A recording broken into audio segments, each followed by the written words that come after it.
Kuya, try mo po yung sikat na mango na ice cream. Mango na ice cream? Mango is my favorite flavor, so let's try it.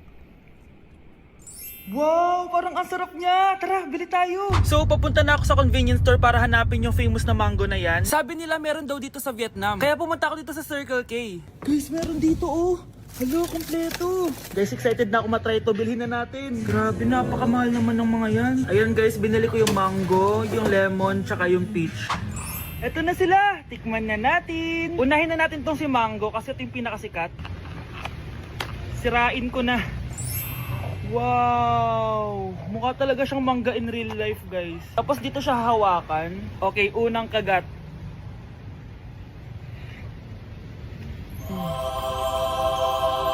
Ang sarap niya.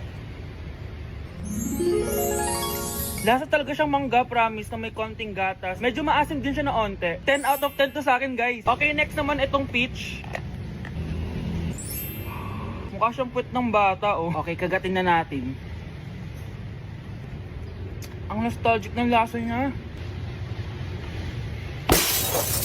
Nangingilo ako guys, sobrang lamig. Pero ang sarap niya, hindi siya sobrang asim, di rin siya sobrang tamis. Like, sobrang sakto lang talaga. For me, 9.5 out of 10 to. Okay, last, etong lemon. Wow, mukha talaga siyang lemon, no? Okay, unang kagat. Ba't parang wala siyang lasa? Tapos, hindi rin siya lasang lemon. Parang ice cream na wala lasang wala. Wala akong nadalasahan. Alam ba kami sakit na ako. 2 out of 10 lang to sa akin kasi hindi niya ako na-satisfy. For me, masarap naman sila kaya itry nyo guys. At kung may gusto pa kayo ipatry sa akin, itatry natin yan. So comment lang kayo guys. Bye! Christmas music ba yun? September 1 na pala. Anong oras na? Anak, bumangon ka na dyan! Christmas party nyo na! Christmas party na namin! Ready na ako, Nay! Ay wow, excited siya oh. Hi Mare, long time no see ah. Mare! Hello po Ninang. Eto na ba yung naanak ko? Ang laki na pala niya. Oh eto, aginaldo mo iha. Kukunin ko muna sa kanya baka kasi mawala niya. O sige Mare, tara kain na tayo dito. Ay o sige Mars, tara kain tayo. Oh mga anak, buksan nyo ng mga regalo ni Santa Claus. Ano kaya ang regalo ni Santa sa akin? Sana slime to. Wow, ang ganda naman ng damit na to. Ano to? Deodorant? Alam kasi ni Santa na maasim ang kilikili mo. Nayo! Okay, dalawa. Tama na yan, ha? Nakakamiss maging bata.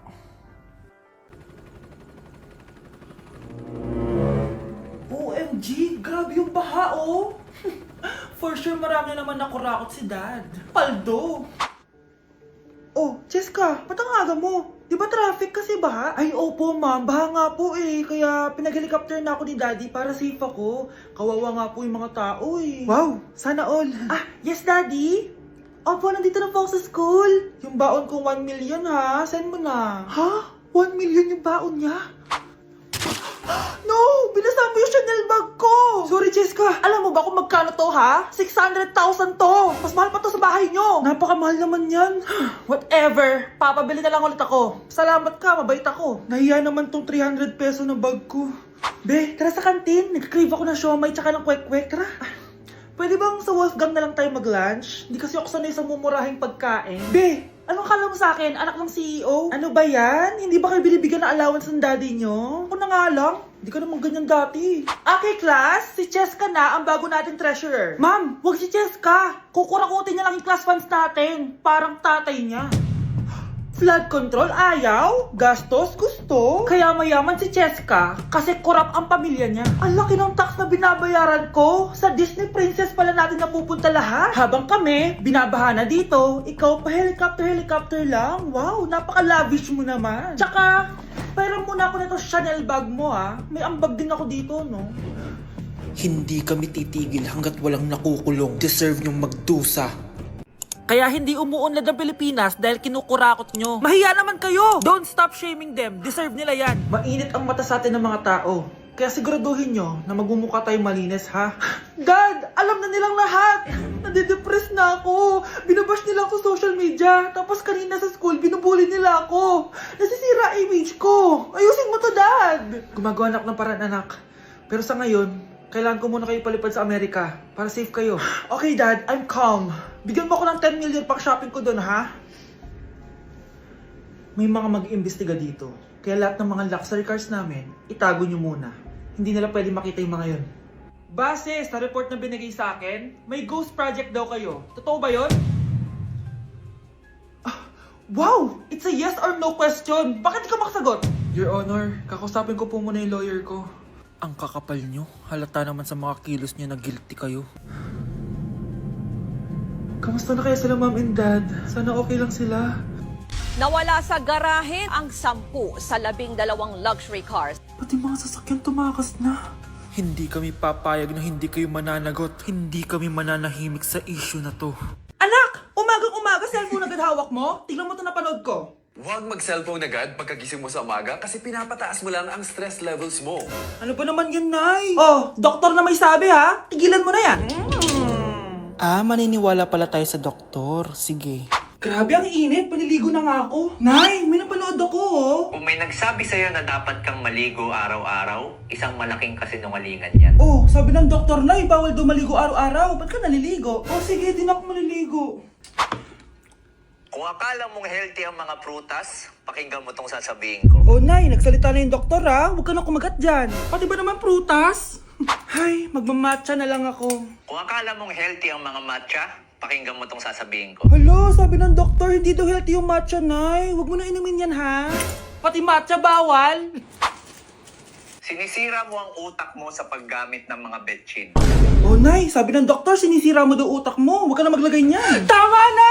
Oo na, lahat ng ginagawa ko masama sa akin. O sige, Nay, titigil na ako. Basta mag-cellphone na ako, ha. Sige na, mag-cellphone ka na. Pero huwag ka magpupuyat, ha. Masama pa rin yon. Malaking kasinungalingan yung sinasabi nilang bawal ka magpuyat. Anong sabi mo, Nay? Sabi ng doktor, pwede naman eh. Bye! Ew! Tingnan mo nga itsura mo. Hindi ka bagay sa school na to. Wala akong oras makipag-away sa Cheska. Talaga? Eh di bibigyan kita ng oras. Hoy, babae ka! Subukan mo saktan ng basic ko. Makakatikim ka sa akin. Look who's here. Ang BFF niyang squatter. Anong sabi mo? Aray! Huwag mo akong angasan, be. Baka gusto mo mabura yung mukha mo. Hoy, Patricia, tama na yan.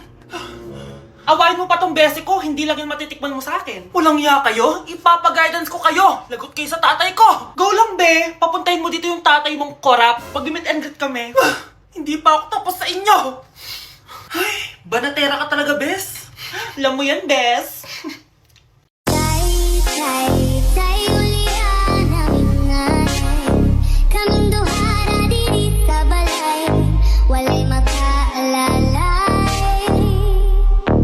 Anak, nakita mo ba yung cellphone ng tatay mo? Nilagay ko dun sa loob ng kabaong niya bago siya ilibing. Ha?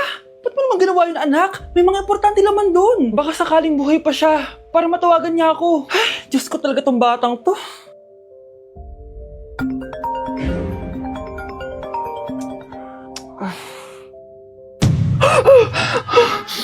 Matawag si tatay. Nay, kailangan natin pumunta sa sementeryo. Tumawag sa akin si tatay. Anak, pwede ba? Wala akong oras makipagbiruan sa'yo. Marami pa akong tatapusin trabaho. Pero Nay, pag di ka pa tumigil, kukunin ko yung cellphone mo. Tay, sumagot ka. Alam kong buhay ka. Sa lahat ng pwede kong makita, ikaw pa talaga. Cheska, tinatawagan ko lang tatay ko. Nababaliw ko na talaga, no? Patay na tatay mo, di ba? Baliw. Hindi, buhay siya. Ito tandaan mo, kapag hindi ka pa tumigil sa kabaliwan mo, susunod ka na sa tatay mo. Sinabihan akong baliw ni Cheska tapos sinaktan niya ako. Totoo naman, di ba? Nabuhay ka. Anak, nabalitaan mo na ba? Ha? Ang alin, Nay? Patay na si Cheska. Natagpuan siyang walang buhay dyan sa may ilog. Ano? Ay, Diyos ko, kawawang bata. Tay, sumagot ka na please. Ikaw! Ikaw ang pumatay sa anak ko! Ano? Eh siya nga to nang away sa akin eh. Ikaw ang huli niyang kasama. Tandaan mo to, isusunod kita sa tatay mo. Tay, hindi ko na alam gagawin ko. Sinisisi ako ng nanay ni Cheska sa pagkamatay ng anak niya. Natatakot ako. Anak, yung nanay ni Cheska. Oh, bakit, Nay? Pinatay daw. Binitin sa may puno. Ano?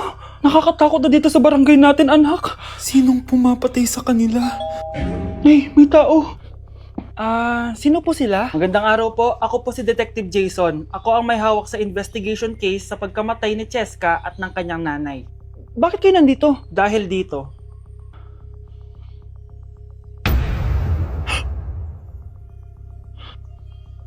Nay, ikaw pumatay sa kanila? Oo, anak. Narinig ko lahat ng mga sumbong mo sa tatay mo. Cellphone ni tatay. Pinangako ko sa tatay mo bago siya mamatay na poprotektahan kita kahit makapatay man ako ng tao. Sumama ka sa akin, ma'am, para ma-interview ka namin. Tandaan mo to, anak. Kahit nasa kulungan ako, poprotektahan kita. Tumawag ka lang.